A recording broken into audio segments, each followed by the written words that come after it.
ओंकारेश्वर जी, ये अब सीधे हस्तक्षेप का समय है। ये मौका आपको दिया है इतिहास ने, ऐसा मौका किसी को इस उम्र में नहीं मिलता है। जब आप मतलब बदनामी में आकंठ डूब चुके थे, देश भर में आप पर थू थू हो रही थी, पलटू राम जैसा आपको नाम दे दिया गया था। अब ये मौका है जब आप एक दूसरा खेल खेल सकते हैं, ये सारे पाप धुल सकते हैं। क्या नीतीश, आपको लग रहा है इस तरह की मानसिक दशा में है? देखिए, मैं मनीषा जी की बात को बहुत ध्यान से सुन रहा था और उनकी बात दरअसल बिहार की आवाज है। मैं उनकी बात से इत्तेफाक करता हूँ। जो भावना उनके अंदर है, दरअसल वही भावना बिहार के लोगों के अंदर भी है। और वो उम्मीद करते हैं कि बिहार का longest serving chief minister Nitish Kumar आज जब मौका आया है तो एक सही फैसला करें। ये वही नीतीश कुमार हैं जब 96 से लेके 2013 तक ये एनडीए के साथ जुड़े। उस समय अटल बिहारी वाजपेयी एनडीए बीजेपी के लीडर हुआ करते थे और 2013 में उन्होंने तब एनडीए का साथ छोड़ा था जब प्रधानमंत्री पद के लिए नरेंद्र मोदी के नाम की घोषणा हुई थी और उसके बाद उन्होंने महागठबंधन बनाया था। तो ये जो सिलसिला है, तब से जो रिलेशनशिप है नीतीश कुमार का बीजेपी के साथ या एनडीए के साथ, वो इस तरह के लव एंड हेट का रिलेशन है। बीच-बीच में वो क्यों उस तरह की राजनीति में उलझते रहे कि अपॉर्चुनिज्म तो उनके अंदर आया, बीच में गए, फिर वापस आए। यहाँ भी ये जो इंडिया गठबंधन बना, आपको याद होगा कि शुरुआत के दिनों में इन्होंने एक महत्वपूर्ण भूमिका निभाई थी इसको खड़ा करने में और फिर वो चले गए। मुझे ऐसा लगता है कि कहीं न कहीं कोई न कोई नस जो है वो दबी हुई है नीतीश कुमार की, जिसकी वजह से वो बार-बार झुकते हैं। पटना के मंच पे हम लोगों ने देखा कि उन्होंने नरेंद्र मोदी का पाँव तक छू लिया। जिस व्यक्ति से वो 2010 में हाथ मिलाने की फोटो जो है अखबारों में छप गई तो डिनर कैंसल कर दिया था, उसके वो पाँव छू रहे हैं तो कोई न कोई वजह है, कोई न कोई नस है जो दबी हुई है और जिससे वो डरे हुए हैं। लेकिन अब ये मौका उनके लिए आया है कि वो डिसाइसिव जो है वो स्टेप्स लें, निर्णायक कदम उठाएँ और इस तरह का कदम उठाएँ जो उम्मीद की जाती है लोकनायक जयप्रकाश नारायण के आंदोलन से निकले हुए एक नेता से।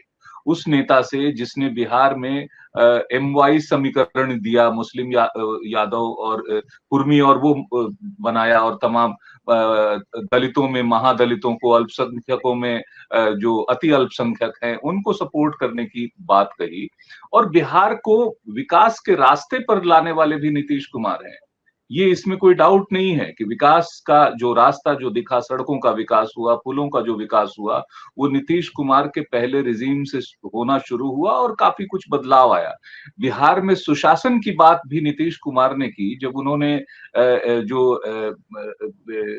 फास्ट ट्रायल करके और अपराधियों को जेल भेजना शुरू किया। ये सब बिहार में उन्होंने किया है। तो नीतीश कुमार के नाम गवर्नेंस की बड़ी अच्छी चीज़ें भी हैं, लेकिन उनके पॉलिटिकल स्टेप्स बहुत ही विवादास्पद रहे हैं, जो हमेशा उनके समर्थकों को एक आश्चर्य में, चिंता में और दुःख में भी डालते हैं कि भई ये ऐसा बार-बार क्यों कर रहे हैं। अभी जो रिसेंट स्टेप उन्होंने इलेक्शन से पहले उठाया, उससे जेडीयू के भी लोग नाराज़ हुए और उनके समर्थकों का एक बड़ा वर्ग नाराज़ हुआ। लेकिन लोग समझते हैं कि वो जैसा लालू यादव हमेशा कहते थे कि उनके पेट में अंतड़ी में दाँत है, उन सबके मुँह में होता है, उनके अंतड़ी में दाँत है। वो कब क्या सोचते हैं, क्या करते हैं, ये उन्हीं को पता होता है और आज की तारीख में मुझे ऐसा लग रहा है कि कई ऐसे मुद्दे हैं, जिस पे उनको क्लैरिटी लेनी पड़ेगी। सिर्फ बिहार के पैकेज की बात नहीं होती है।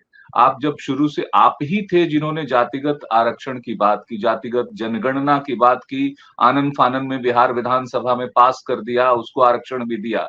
क्या आप इस शर्त को एनडीए के साथ रख रहे हैं कि देश में जो आपने उठाया, राहुल गांधी ने उठाया कि जातिगत जनगणना होगी और उस आधार पर आरक्षण होगा? चुप्पी है उस पर। अग्निवीर की बात केसी त्यागी के माध्यम से उठाई गई, आपने भी बताया और सबको मालूम है। तो ऐसे कई सारे मसले हैं जो इनके और एनडीए के बीच में बहुत पॉलिटिकली अनकंफर्टेबल मसले हैं। फिर भी क्या मजबूरी है आपकी? क्या आप वहां प्रधानमंत्री बनने जा रहे हैं इसलिए आप बीजेपी के साथ जा रहे हैं? आप सिर्फ कैबिनेट मिनिस्टर बनने जा रहे हैं तो कैबिनेट मिनिस्टर आप कई बार बन चुके और कैबिनेट मिनिस्ट्री को आपने वो छोड़ा भी था। चीफ मिनिस्टर के पद को भी आपने छोड़ा था। आपके अंदर का जो आदर्श है वो खत्म हो गया है, जो लोकनायक जयप्रकाश नारायण के दिनों के नीतीश कुमार में लोग अपेक्षित करते थे, देखते थे कि भाई ये वो नीतीश कुमार होंगे। आज वो ऐतिहासिक, उनके दोनों हाथ में लड्डू है। अगर वो इंडिया गठबंधन के पास वापस आते हैं तो यहां भी उनको उतनी ही तवज्जो और उससे हो कई गुना ज्यादा तवज्जो मिलेगी जितना उनको आज एनडीए में ऑफर हो रहा होगा। इसलिए मुझे लगता है कि उनको एक कॉन्शियस के साथ, लेकिन क्या उम्र के इस पड़ाव में, हालांकि वो 1 साल छोटे ही हैं प्राइम मिनिस्टर नरेंद्र मोदी से, तो वो इस निर्णय को ले पाने की स्थिति में, और ये भी उनके लिए ऐतिहासिक वक्त है। अब ये वक्त रोज रोज नहीं आएगा, ये बार बार नहीं आएगा।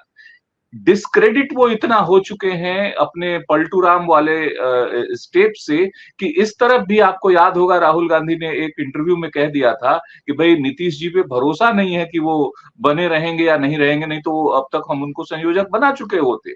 और उसके तुरंत बाद ये वापस चले गए थे वहां पर। तो आज भी इनके ऊपर भरोसा नहीं किया जाता। आज इनके पास एक मौका आया है कि वो उस भरोसे को बिहार की जनता को वापस देने की कोशिश करें कि देखो मैं भरोसे के लायक हूं, आज वक्त आया है, तो आज आप मुझ पर भरोसा कर सकते हो, आज हम एक सही फैसला कर रहे हैं।